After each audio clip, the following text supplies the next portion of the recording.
welcome to another episode of From the Honeycomb. I am your host, Katerina. In today's episode, I want to share how to make your workspace more productive by incorporating Vastu Shastra principles. For many of us this past year and a half, our homes have turned into offices, classrooms, conference rooms, and even lecture halls.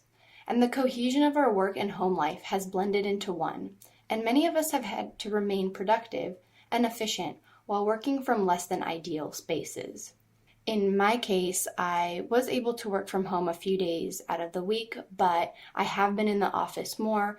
There's 3 other architects in my office, and we're fairly spaced apart, so there is the social distancing, but I use my desk at home to study for my exams and work on my podcast, and I'm actually recording from my desk right now. So even my desk at home gets a lot of use. And through studying Vastu principles, I have found ways of how to reduce stress in my workspace, increase my productivity, and I've noticed a positive energy shift around both my desk at home and at work. And there's no need to make large alternations. Simple changes in your desk can make all the difference. And I can't wait to share those with you.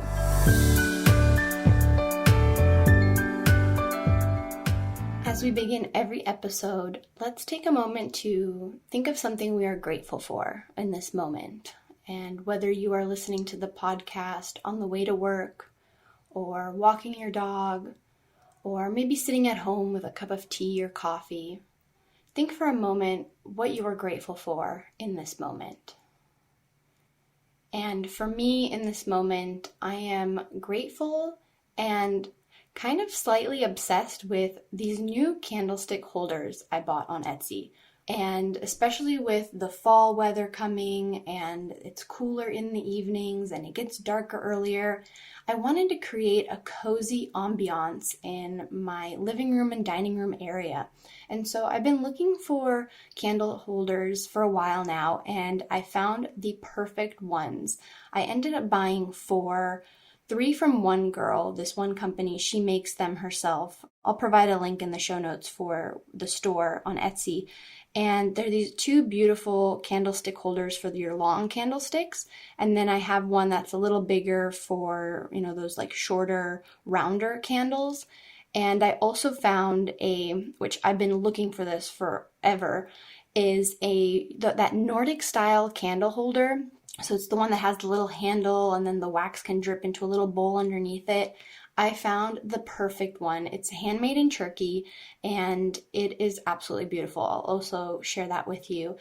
And I am just obsessed because every night when it gets a little darker and we're cooking dinner, I light the candles and it just creates, like I said, just this warm fall ambiance. And I'm just so grateful because I love summer. Summer is probably my favorite season. I love the warmth. So when fall comes around, I wanted to find something for the home that would kind of get me excited for this new season. And these candles are it. Again, I'm obsessed. I found the candles I use is a natural beeswax, so they're not scented or anything, and those are off of Amazon. And so I've been lighting those candles every night, and it has just created this just amazing, warm, glow fall feeling in our living room, and I'm really grateful for that.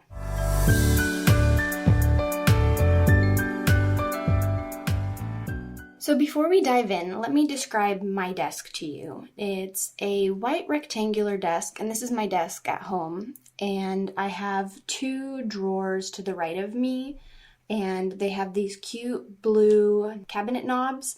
And these cabinet knobs were actually a gift from Jesse when I passed my first exam, because he wanted me to, whenever I look down at the cabinet, to think of my first pass. And so I have these cute little blue knobs, which are I'm looking at them right now and I'm remembering that feeling after passing my first exam. So that's my desk. And let's start thinking about your desk and your workspace. So step 1 is positioning your desk. You want to position your desk so that you are facing north, northeast, or east. For my desk at home, I'm facing north. My desk at the office faces northeast. So both of my desks, I got lucky with placing them that I do sit facing north, northeast, or east. And the reason you want to face in these directions is because the flow of electromagnetic waves have an effect on your brain activity. So the direction you sit is especially important. For example, if you're working on money-related issues such as bookkeeping or finances, it's best to sit facing north. And you have the positive magnetic energy from the north, because it comes from the north, that supports your left brain activity. For more creative tasks, it's better to sit facing east, which allows for a creative flow to come more easily. And there was actually a study done with students. There was a group of students that had to take an exam, and they divided the group up randomly into 4 groups. One group sat facing north, one east, south, and west. And after the students took their exam, they noticed that the students who were facing the north and the east had higher results than the students facing south or west. And so actually when I study, even if I'm not at my desk, I try to keep that in mind, what direction I'm sitting in. And I have noticed a bit of a shift on memorizing or recollecting a lot of the things that I've been studying. It really does make a difference. Ideally, you want to sit facing the door. If you have your back to the door, it means you cannot see if someone is coming towards you from behind. And this could symbolize a shady business partner or client. If it's not possible to sit facing the door, don't worry. I sit with my back facing the door. And remember, we can always find simple ways to fix these imbalances. Like for my case, simply place a mirror so that you can see the reflection of the doorway behind you, right? So that way you can see what's coming behind you. There is a little thing about you don't want to be able to see your reflection as it can become distracting. So what I have is I have a little wooden mirror that's placed to the right of my desk because my desk sits up against a wall. And I have a little mirror there that faces towards the door. So that is how I have protected myself from having shady business partners or clients. And then on a larger scale, in an office building, according to Vastu, the head of the company should have their office located in the southwest corner of the building. So if that area of your home is available to you, go ahead and place your desk or workspace there.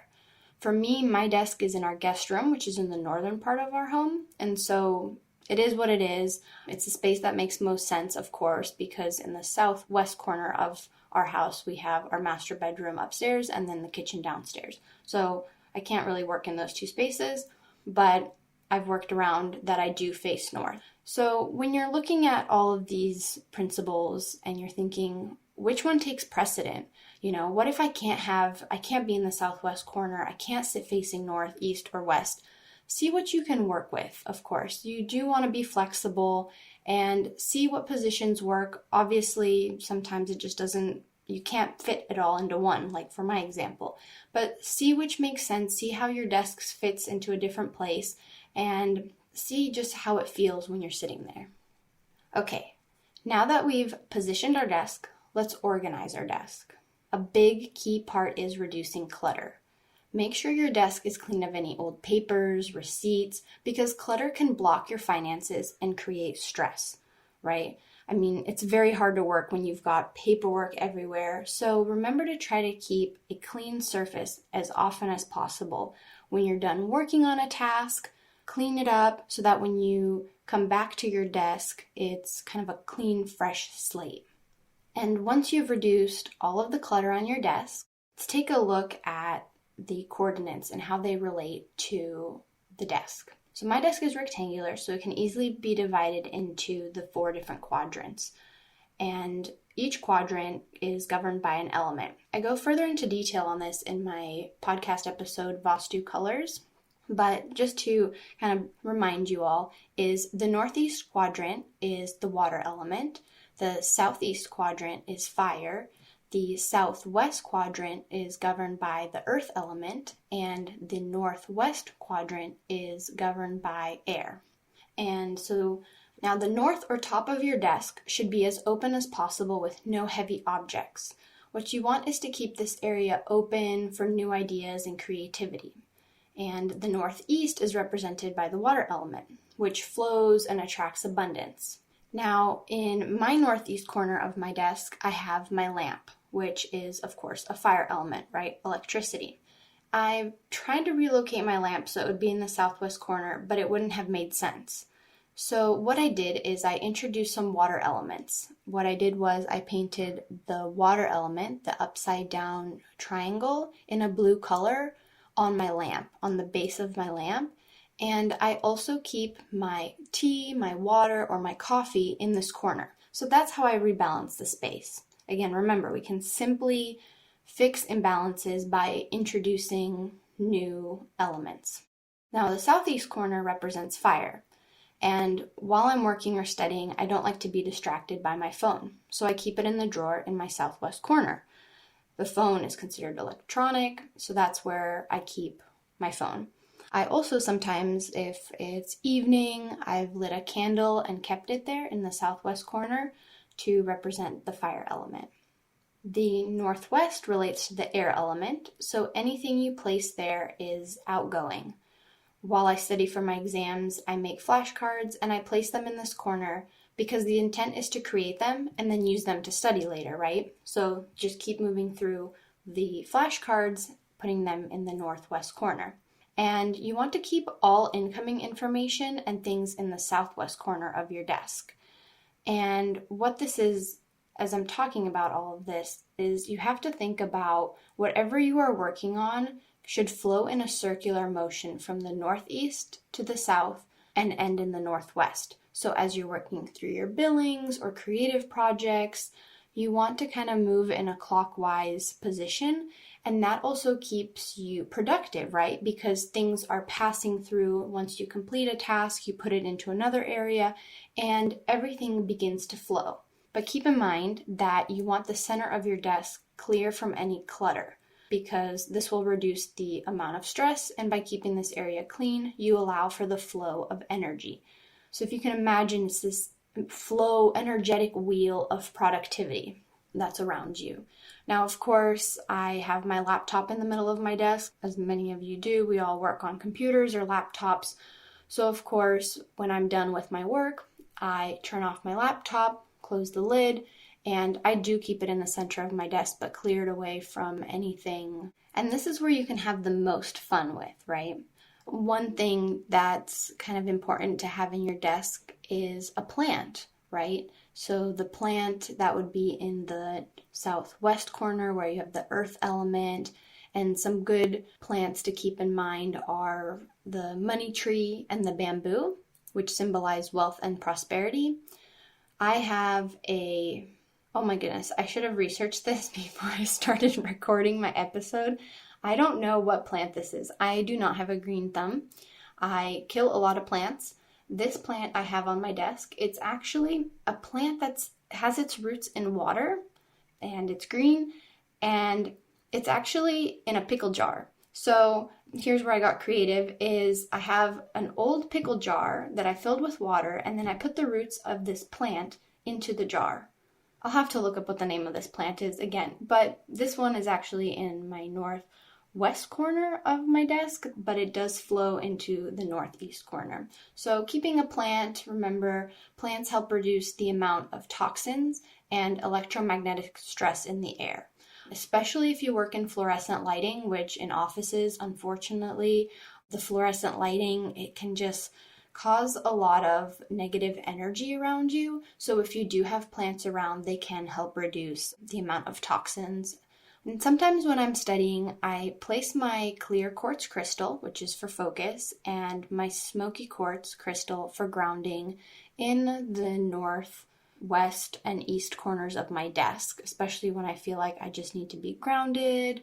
And so if you have any crystals or rocks or anything earth related, this would be a great place for you to place those objects. Also, saging your workspace too to clear the air. And when you think of the air element, you can also think of saging or incense. So if you love incense, their incense are part of the air element because you have the smoke. So putting those in the northwest corner of your space are also really good. To keep myself motivated after a long day, I've added some inspirational posts and a vision board just to kind of keep me motivated. I have little quotes, like I have one that says, think it, want it, get it. Another one that, especially when I'm studying and I'm exhausted, I have one quote that says, endurance is one of the most difficult disciplines, but it is the one who endures that the final victory comes, which is a quote from Buddha. Another one I have is, move forward with an inner knowing that everything will work out. And on my vision board, I have some words and affirmations, such as good energy. I also have 100% boss, adventure, no worries. And then I have images of things that inspire me. I actually have the freestanding tub that I talked about in my first episode. I have a picture of that because that is something I'm manifesting, is a freestanding tub in a beautiful outdoor bathroom.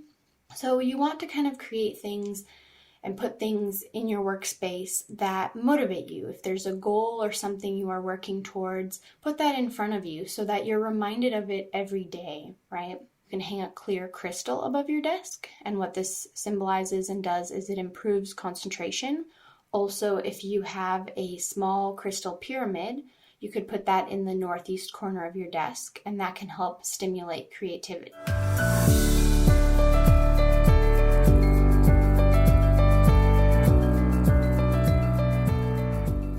So try a few of these ideas out and see if you become more productive and how you feel while you work. It may take a few iterations. I know when I first started placing things around my desk, I noticed, well, I can't get something done if I have this lamp here.